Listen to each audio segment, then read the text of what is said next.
और अब बात हिमाचल की करते हैं। हिमाचल में हो रहे उपचुनावों में सबकी नजर मंडी पर टिकी है, जहां बीजेपी और कांग्रेस ने एड़ी चोटी का जोर लगा दिया है। चुनाव प्रचार अभी चरम पर तो नहीं पहुंचा है, लेकिन दावों का दौर अभी से शुरू हो चुका है।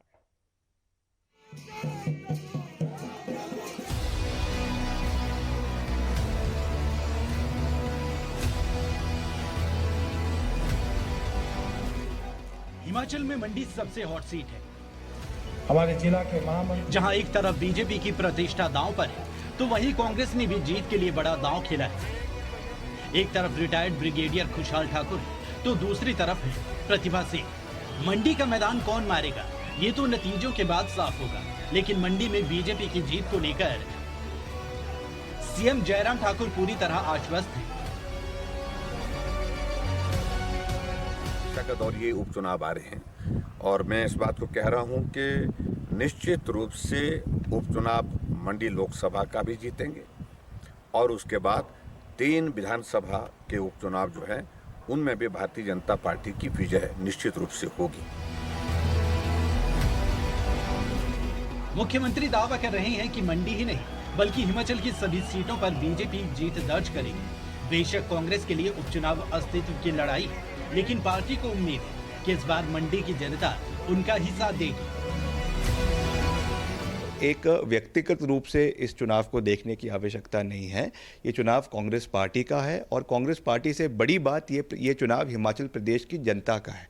मुख्यमंत्री जी बारी बारी कहते हैं, मैं पिछले कल भी उनका बयान सुन रहा था कि मंडी मेरी है और मेरी ही रहेगी, या मंडी हमारी है और हमारी रहेगी। तो उनको मैं कहना चाहता हूँ, माननीय मुख्यमंत्री साहब, ये मंडी ना जयराम जी की है, ना ये वीरभद्र सिंह जी की थी, ना ये प्रतिभा सिंह जी की है। ये मंडी मंडियाली की है और मंडी के लोगों की है। मंडी उपचुनाव के लिए बीजेपी और कांग्रेस ने पूरा जोर लगा दिया है। खुद सीएम जयराम ठाकुर ताबड़तोड़ जनसभा कर रहे हैं। चुनाव प्रचार तो अभी शुरू हुआ है। दिग्गज नेताओं का हिमाचल दौरा अभी बाकी है। मंडी से वीरेंद्र भारद्वाज के साथ किन्नौर से अरुण नेगी, न्यूज़ 18।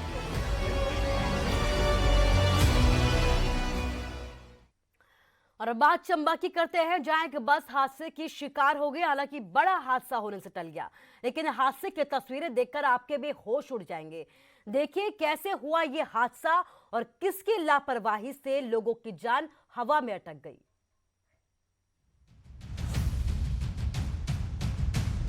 हिमाचल हादसों का प्रदेश बनता जा रहा है। ऐसा लगता है कि बस में सफर किसी खतरे से खाली नहीं। तस्वीरें तो यही बयां कर रही है।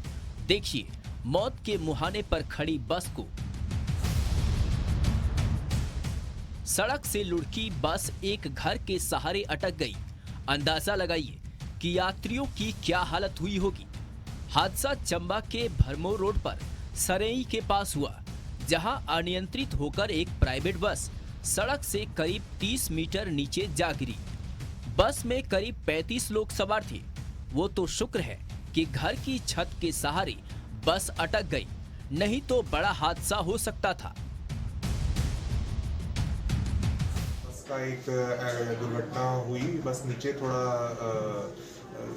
20-30 मीटर नीचे एक जो है खाई जैसे में गिरी है, लेकिन भगवान की दया से जो है ज़्यादा बड़ी अनहोनी होते बच गई है। अभी कुछ लोग जो है छोटी चोटें आई हैं। करीब 35 लोग बस में सवार थे। सड़क के दोनों तरफ लोगों का हुजूम उमड़ा था। तुरंत राहत और बचाव कार्य शुरू किया गया। हादसे में घायल 30 लोगों को अस्पताल में भर्ती कराया गया। अस्पताल में भी अफरा तफरी मची थी। एक बेड पर 2-2 मरीजों का इलाज हो रहा था। किसी के सिर में चोट आई तो किसी के हाथ पैर में। एक तरफ पुलिस कागजी कार्रवाई में लगी थी तो दूसरी तरफ डॉक्टर्स घायलों का इलाज करने में जुटे थे। हादसे में ज्यादातर महिलाएं और बच्चे शामिल हैं, जिनकी हालत खतरे से बाहर है। 30 करीब लोग जो है सभी को हॉस्पिटल ले आया गया है अभी। जी बिल्कुल, महिलाएं और बच्चे काफ़ी थे। करीब 1/4 से लेकर 2/3 तो महिलाएं बच्चे ही थे। और लेकिन जो है राहत की बात यह है कि वो सभी लगभग ठीक हैं।